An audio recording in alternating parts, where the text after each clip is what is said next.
Baik, berikutnya nomor 21. Nilai yang dapat diambil dalam cerita di atas. Ya, nilai yang dapat diambil nilai itu sama seperti pesan moral ya.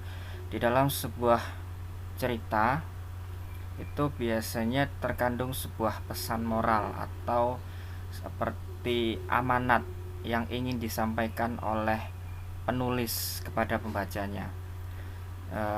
Biasanya juga terdapat di cerpen ya atau cerita pendek. Itu di situ juga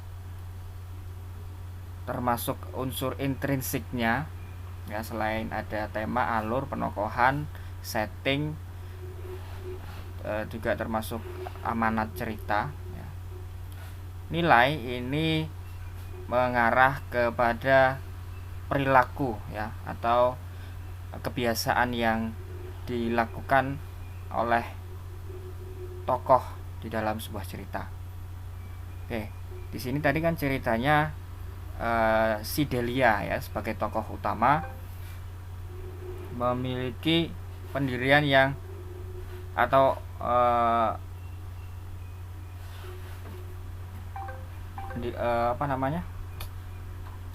sebuah pendirian yang sangat kuat sekali ya, tidak mudah terpengaruh oleh orang lain, bahkan juga termasuk oleh orang tuanya.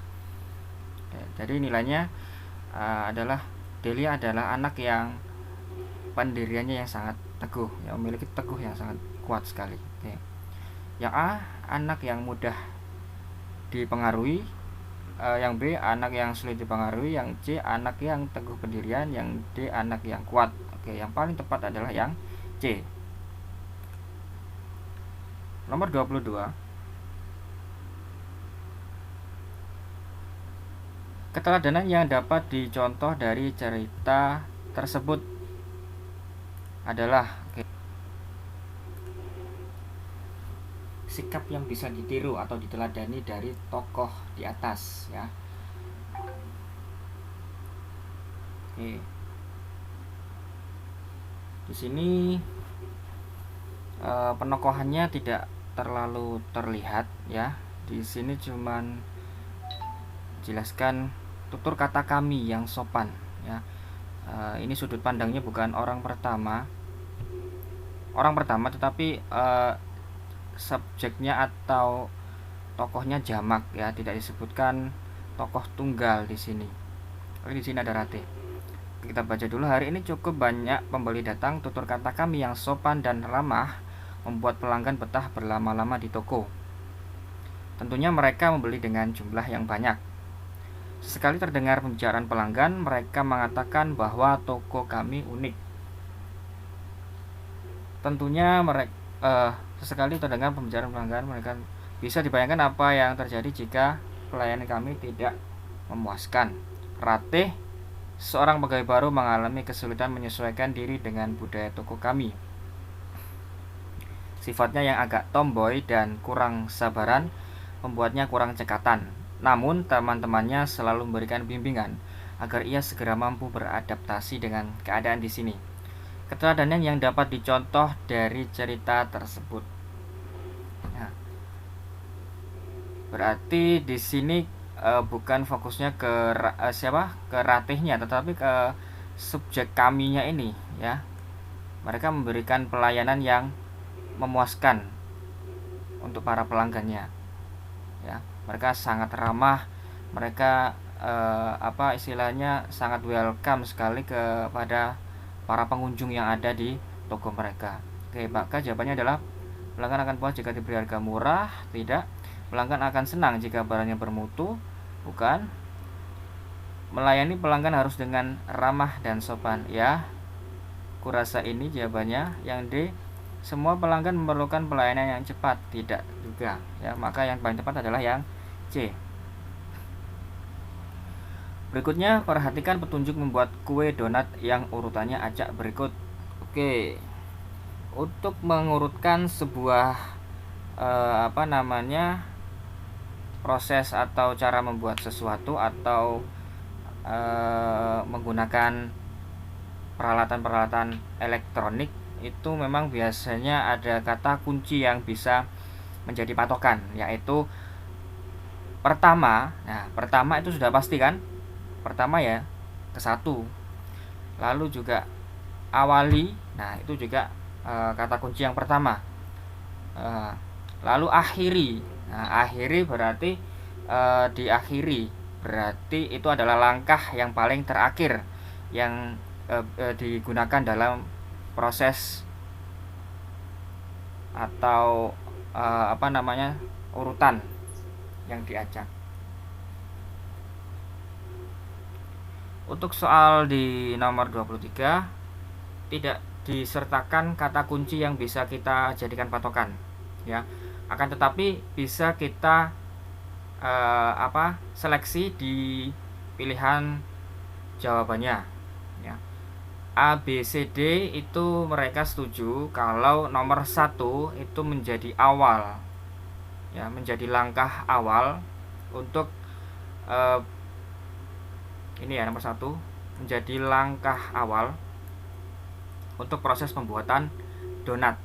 Nah, campur telur, gula pasir, garam, susu, mentega, dan tepung terigu hingga rata. Tuh, ya. ABCD sepakat, ya, nomor 1 menjadi yang pertama. Oke. Berikutnya, nah, A, B, C, dan D memiliki pendapat yang berbeda. Yang A nomor 3, yang B nomor 4, yang C dan D nomor 5. Oke, kita lihat dulu, ya. Kita lihat dulu. Yang A. Setelah dicampur telur, gula pasir, garam, susu, mentega, dan tepung terigu. Lalu ke nomor 3. Bentuk adonan dengan lubang di tengah. Lalu digoreng. Ya. Setelah itu ke nomor 4. Diamkan adonan selama 20 menit. Nah, lalu uleni adonan yang telah didiamkan. Yang kelima, tambahkan ragi ke dalam adonan. Tambahkan ragi lagi ke dalam adonan. Oke, kita lihat lagi yang B, ya. Campur telur, gula pasir, garam, susu, mentega, dan tepung terigu hingga rata. Lalu keempat, diamkan adonan selama 20 menit. Tambahkan ragi ke dalam adonan. Yang berikutnya, setelah nomor 5 tadi, nomor 3, bentuk adonan dengan lubang di tengah lalu digoreng. Nah, ini kurang tepat, ya. Ini malah lebih acak lagi. Yang C, campur telur, gula pasir, garam, susu, mentega, dan tepung terigu hingga rata. Lalu ke nomor 5, tambahkan ragi ke dalam adonan. Lalu uleni adonan yang telah didiamkan. Uleni adonan yang telah didiamkan, ya, benar. Lalu yang keempat, diamkan adonan selama 20 menit. Nah, lalu yang ketiga, bentuk adonan dengan lubang di tengah lalu goreng. Yang D, campur telur, gula pasir, garam, susu, mentega, dan tepung terigu hingga rata. Lalu ke nomor 5, tambahkan ragi ke dalam adonan. Uleni yang ketiga, bentuk adonan dengan lubang di tengah lalu goreng. Keempat, diamkan adonan selama 20 menit. Lalu yang kedua, uleni adonan yang telah didiamkan. Oke. Nah, untuk nomor 23, ya, meskipun kita tidak paham cara membuat donat sebetulnya seperti apa, tapi kita minimal kan tahu lah, ya, proses atau langkah terakhirnya itu apa. Langkah terakhir dalam membuat donat itu kan menggoreng, ya, digoreng, ya. Di sini nomor 3 adalah langkah terakhir yang bisa dilakukan dalam proses pembuatan kue donat, ya, menggoreng. Sedangkan di pilihan nomor 3 itu hanya terdapat pada pilihan jawaban C, ya. Berarti, ya, kita tidak perlu mengkaji satu persatu atau membaca satu persatu lagi. Di sini sudah jelas, maka jawabannya yang C, ya. seandainya memang ada beberapa pilihan yang menyatakan bahwa nomor 3 ini menjadi rujukan terakhir, nah maka itu harus kita baca satu persatu. Sedangkan di sini kan hanya C saja yang menyatakan bahwa nomor 3 yang terakhir. Maka jawabannya sudah pasti yang C. Oke ya. Berikutnya nomor 24. Kita berangkat ke sekolah pagi-pagi. Titik-titik tidak terlambat. Kata hubung yang tepat untuk melengkapi kalimat rumpang di atas. A asal, B jika, C supaya, D walaupun. Ya, ini Warga rasa sudah banyak yang paham lah ya. Kita berangkat ke sekolah pagi-pagi, titik-titik tidak terlambat, apa? Supaya atau agar tidak terlambat. Oke, yang C. 25. Ungkapan yang tepat untuk melengkapi percakapan. Ungkapan. Berarti sama seperti tadi ya, ada rendah hati atau rendah diri. Tinggi hati itu termasuk ungkapan. Ya, menggunakan kata kiasan. Nah, di sini ungkapannya terdapat pada percakapan yang terakhir ya. Oke, Zahra. Kir hebat ya. Tim sekolah kita baru saja bermain di Liga Bola Voli resmi dan langsung juara. Kirana, ya aku setuju. Itu semua karena kekompakan pemain dan persiapan yang baik.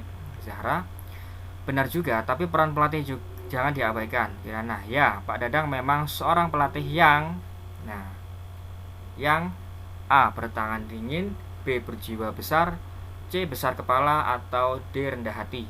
Nah, di sini kan timnya itu menjadi juara, ya. Maka arahnya kepada kiasan yang positif, yang baik, ya.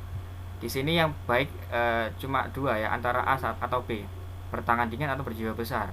Sementara besar kepala dan rendah hati, meskipun kita nggak tahu artinya apa, kan ini sudah mengarah ke negatif ya, mengarah ke yang buruk. Besar kepala artinya sombong, rendah hati, rendah hati ya, ini bukan rendah diri ya. Rendah hati artinya tidak sombong juga. Ini kebalikan ya, besar kepala artinya sombong, rendah hati artinya tidak sombong. Berjiwa besar itu menerima segala menerima segala sesuatunya dengan lapang dada, seperti itu. Berjiwa besar, menerima. Lalu bertangan dingin.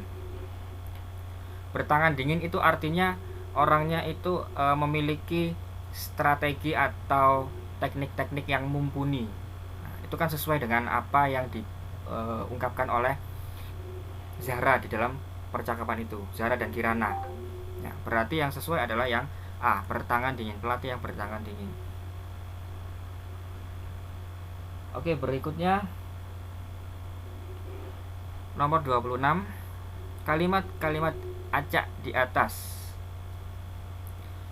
apabila disusun menjadi paragraf yang padu adalah oke. Nah, di sini ada kata akhirnya. Ya, akhirnya. Nah, akhirnya berarti ini sudah pasti nomor 1 menjadi akhir dari urutan cerita narasi ini ya. Berarti nomor jawabannya A dan B kita eliminasi, tinggal C atau D ya, kita tentukan 3 dulu atau 4 dulu. Oke, nomor 2 berarti selesai ya. Hari ini siswa kelas 6 SD Tunas Insan mengadakan kunjungan ke Pulau Bali. Kita lihat yang C dulu. Sebelum berangkat, Pak Guru memanggil siswa satu persatu agar naik ke bus masing-masing. Oke. Kita lihat yang D. Hari ini siswa kelas 6 SD Tunas Insan mengadakan kunjungan ke Pulau Bali. Pukul 6 WIB seluruh siswa kelas 6 sudah berkumpul di sekolah. Nah, sebelum berangkat Pak Guru memanggil siswa satu persatu. Sebelum berangkat Pak Guru memanggil siswa satu persatu agar naik ke bus masing-masing. Pukul 6 berkumpul di sekolah. Berarti berkumpul dulu atau naik bus dulu? Berkumpul terlebih dahulu di sekolah, baru memanggil siswa satu persatu. Berarti jawabannya adalah yang D.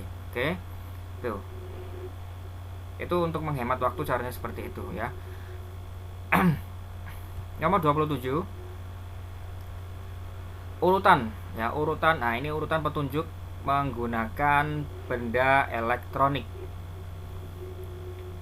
Urutan menggunakan benda elektronik biasanya diawali dengan menancapkan ke steker ya. Itu menancapkan steker itu biasanya adalah langkah yang paling awal dalam menggunakan peralatan elektronik. Di sini adakah nomor 2 ini ya, pasangkan steker pada stop kontak. Nah, ini berarti tinggal B atau C ya. A dan D itu kita eliminasi. Nah, oke, kita lihat yang B terlebih dahulu. Pasangkan steker pada stop kontak. Oke, lalu yang ke satu, tekan atau putar tombol on untuk menghidupkan radio ya. Nomor 4, putar tombol tuning untuk memilih gelombang ya. Setelah dinyalakan diputar tombolnya. Lalu yang ketiga, putar tombol volume ya, benar. Setelah itu tekan tombol off untuk mematikan radio. Oke, benar ya. Nomor 5 adalah langkah yang paling terakhir karena mematikan radionya. Nah, untuk yang C ya, salahnya di mana? Karena setelah dinyalakan, dipasang steker pada stop kontak ya, colokannya itu harusnya kan ditekan tombol on ya, dinyalakan, bukan tambah dimatikan. Berarti jawabannya yang B. 28, pidato ya, teks pidato. Kalimat yang tepat untuk melengkapi naskah pidato tersebut. Naskah pidato yang rumpang ada di kalimat yang ini ya. Titik-titik dan juga kami mohon dibukakan pintu maaf yang sebesar-besarnya jika selama ini banyak melakukan kesalahan. Oke. Ini adalah pidato perpisahan yang disampaikan oleh perwakilan salah satu siswa. Ya, perwakilan siswa kelas 6. Kita lihat jawaban yang A. Jangan lupakan teman-teman seangkatan ya. Oke, ini bahasanya kurang formal ya kalau seperti ini. Yang B, jangan lupa untuk selalu mengunjungi sekolah kita ini. Oke, C, kita lihat kita harus bersyukur kepada Allah Subhanahu wa taala karena telah diterima di SMP negeri. Oke, kurang tepat. Yang D, marilah jaga nama baik sekolah kita ini dengan berprestasi sebaik-baiknya di sekolah yang baru. Oke. Yang paling formal atau yang paling resmi yang bisa diucapkan ketika di atas panggung itu yang ini ya. Yang paling pantas lah istilahnya diucapkan ketika berada di depan umum ya, yang D. Kalau ini ya bisa, tetapi alangkah lebih baiknya ketika bukan di depan orang banyak ya, tetapi di hadapan teman-teman sendiri itu ya, bisa diucapkan kata-kata seperti ini ya, A atau B ini. Kalau C ini kan belum ya, ini masih perpisahan, belum. Ini masih meminta mohon doa restu ya, berarti kan belum masuk ke sekolah atau jenjang berikutnya. Oke, nomor 29, perbaikan tanda baca yang tepat untuk mengakhiri kalimat di atas. Mengakhiri berarti yang paling akhir kan ini ya. Nah, kita lihat dulu. Belajarlah yang rajin untuk menghadapi USBN supaya kamu dapat meraih nilai yang memuaskan. Supaya kamu dapat meraih nilai yang memuaskan. Ini kan berarti kalimatnya berupa penegasan. Kalau penegasan berarti sudah pasti menggunakan tanda seru. B. Ya, tidak perlu panjang kali lebar. Langsung nomor 30, Hendy mengendarai yang berwarna hijau motor dengan kencang sangat. Nah, ini penulisan kalimatnya kurang tepat karena meletakkan objek atau predikatnya tidak pada tempatnya. Oke, kita lihat jawaban yang A. Hendy mengendarai motor yang berwarna hijau. Ya, benar ya, motor yang berwarna hijau ini adalah penjelasnya dari ini, motornya berwarna hijau dengan sangat kencang. Benar. Hendy mengendarai motor yang berwarna hijau dengan kencang sangat. Ya, salah ya. Ini bahasa Indonesia harus menggunakan kaidah-kaidah yang berlaku. Yang C, dengan sangat kencang motor yang berwarna hijau mengendarai Hendy. Ya, ini malah Hendy yang dikendarai ya. Terbalik. D, motor yang berwarna hijau mengendarai Hendy dengan sangat kencang, juga salah ya. Ini masih Hendy yang dikendarai ya. Hendy kan bukan motor, orang ya. Berarti jawabannya yang A. 31. Perhatikan kalimat berikut. Gaya dapat ubah arah gerak benda. Ya, ini salah karena harus diberikan apa namanya, imbuhan ya, imbuhan. Imbuhan itu bisa me, bisa pe, bisa ke, an. Nah, banyak ya. Tapi di sini dari kata dasar ubah itu bisa mean ya, merubah atau mengubah ya. Kita lihat, gaya dapat merubah arah gerak benda. Yang B, gaya dapat mengubah arah gerak benda. Gaya dapat merubahkan, gaya dapat mengubahkan. Yang paling tepat A atau B? Ya, B ya, gaya dapat mengubah arah gerak benda. Nomor 32. 2 minggu lalu, ibu membeli gula Jawa di Pasar Keputaran, Surabaya. Penulisan kata yang tidak sesuai ejaan pada kalimat tersebut adalah, oke, ini kalimatnya.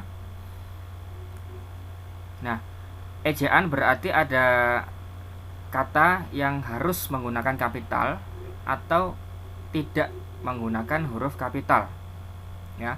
Yang menggunakan huruf kapital biasanya terletak pada awal kalimat seperti huruf D ini ya, benar ya. 2. Kecuali itu adalah kalimat langsung atau kalimat yang diucapkan oleh seorang tokoh dalam sebuah naskah ya. Tanda petik itu biasanya tidak perlu ya, huruf kapital tidak perlu. Tapi kalau untuk pernyataan seperti ini itu harus menggunakan huruf kapital. Lalu penulisan nama kota ya, penulisan nama kota itu juga wajib ditulis kapital ya. Lalu juga nama tempat ya, nama tempat, nama bulan itu juga menggunakan huruf kapital. Nama hewan tidak ya, nama hewan tidak. Lalu nama orang bagaimana, seperti nama orang, ibu atau ayah. Nah, itu hanya menggunakan huruf kecil tanpa menggunakan huruf kapital, tidak masalah. Nah, sedangkan di sini yang salah adalah yang Jawa. Kenapa Jawa ini salah? Nah, karena Jawa ini bukan kata yang berdiri sendiri. Artinya Jawa ini ya berdiri pada kata gula Jawa. Ini satu kesatuan ya, bukan gula sendiri, Jawa sendiri, tapi gula Jawa ini satu kesatuan ya. Jadi gula Jawa itu bukan nama tempat, bukan nama daerah ya, merujuk ke sebuah benda yang berada pada sebuah daerah, tetapi bukan nama daerah. Nah, kalau memang ini membeli di Jawa, ya benar, membelinya di Jawa. Jawa mengarahnya ke arah tempat. Tetapi ini kan membeli gula Jawa. Gula Jawa termasuk benda, ya. Nah, ini gula Jawa adalah satu kesatuan. Ya kan, gula Jawa. Maka penulisan Jawanya ini harusnya menggunakan huruf J yang kecil saja, tidak perlu di kapital ya, kecuali itu memang mengarah ke nama tempat seperti itu ya. Berarti jawabannya yang B. Nomor 33. Kesalahan penggunaan tanda baca pada kalimat tersebut. Oke, kalimatnya adalah Dayu membeli sayur-sayuran seperti bayam, kangkung, dan sawi. Oke, nah ini tanda petik di sini menggantikan kata seperti atau yaitu. Ya, benar ya, penggunaan tanda petik ini benar. Penggunaan tanda koma juga benar. Setelah koma ada pilihan lain yaitu sawi, diberi imbuhan dan ya, kata sambung dan. Jadi setelah kata kangkung tetap ada tanda koma, lalu dan yang terakhir apa? Sawi ya, pilihan yang terakhir adalah sawi. Nah, manakah yang salah? Yang salah adalah penggunaan tanda pisah ini ya, tanda pisah yang ini yang salah. Mengapa salah? Karena harusnya di sini di kata sayur-sayuran ini ya, ini adalah kata yang diulang. Tidak perlu ada jarak antara sebuah kata yang diulang. Misal seperti ini ya. Kupu-kupu. Kupu-kupu itu tidak perlu diberikan jarak seperti ini. Ya. Kupu-kupu. Nah, ubur-ubur.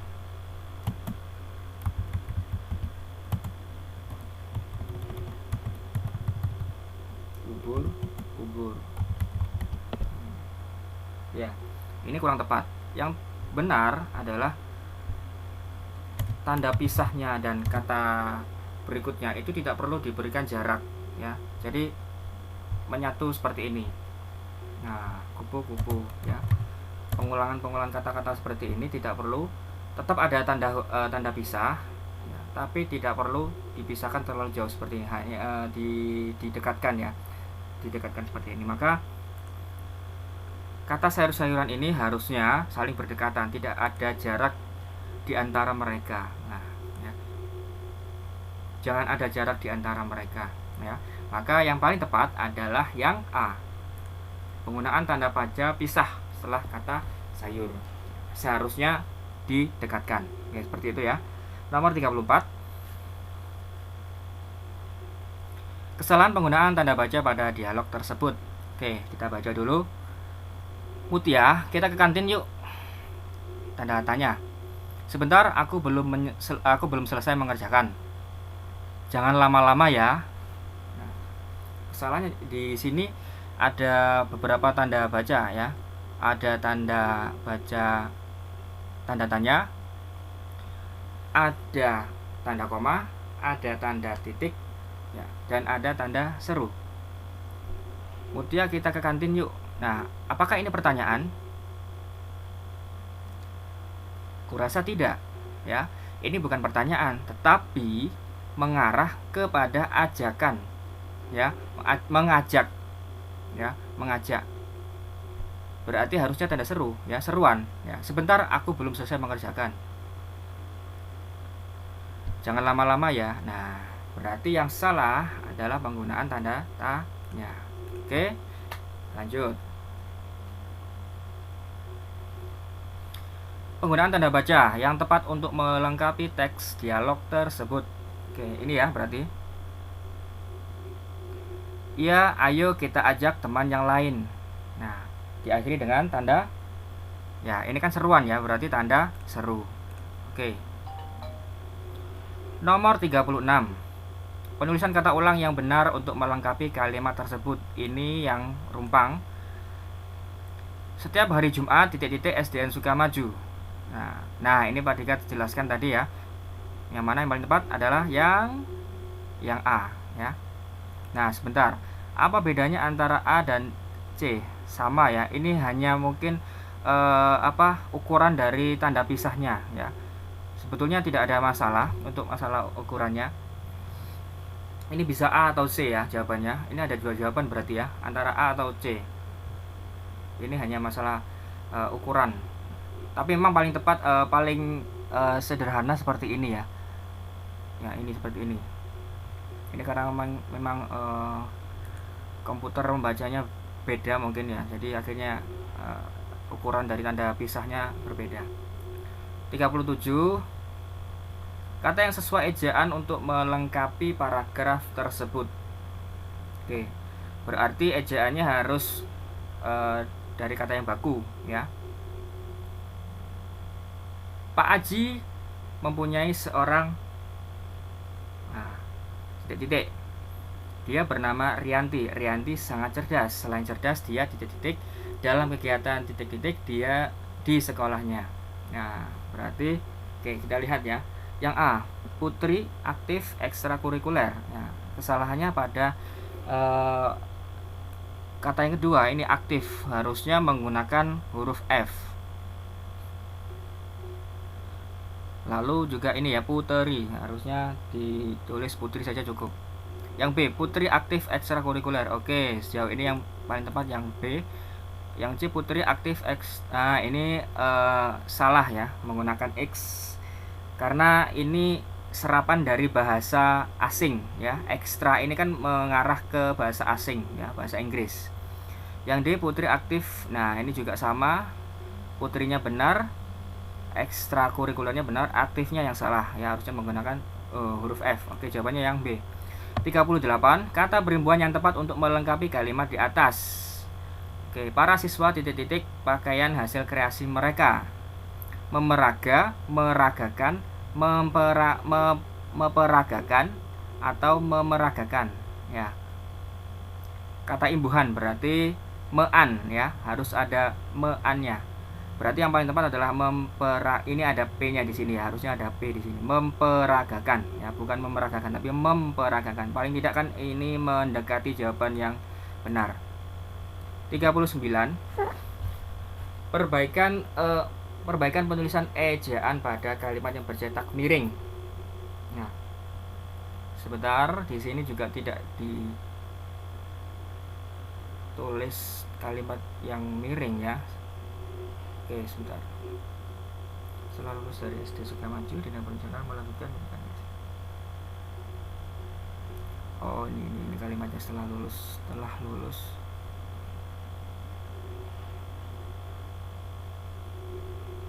Oke, ini ya kalimat pertama.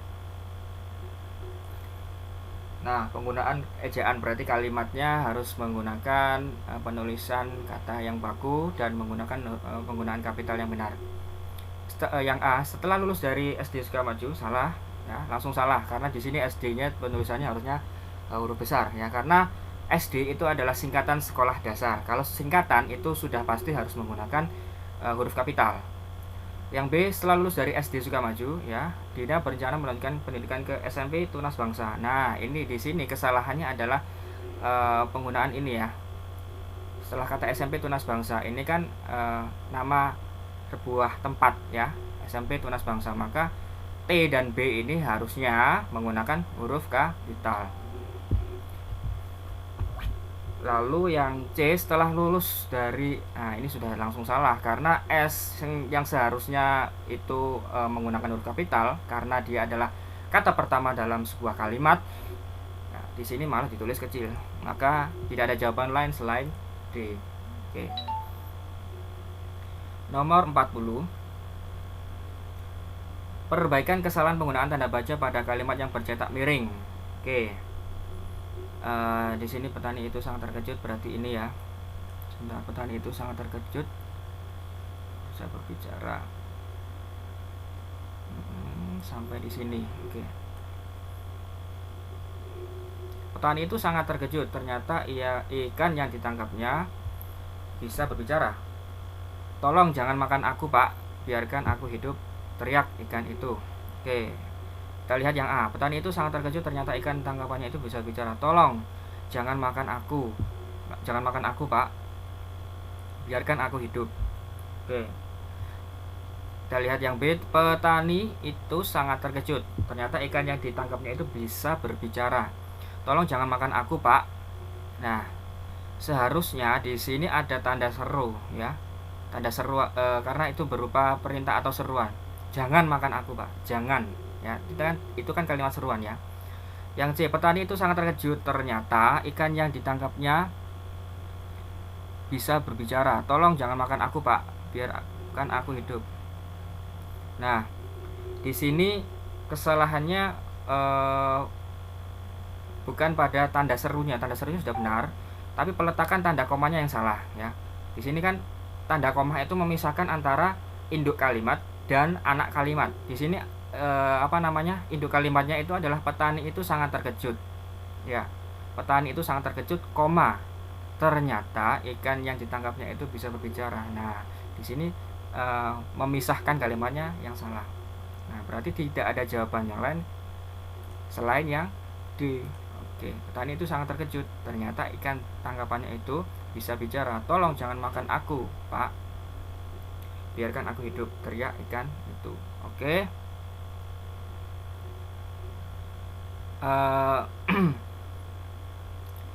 Oke, itu mungkin yang bisa kita bahas pada pertemuan kali ini. Jangan lupa nanti tetap disimak pembahasan-pembahasan untuk mata pelajaran berikutnya di video-video yang akan datang. Oke, terima kasih. Assalamualaikum warahmatullahi wabarakatuh.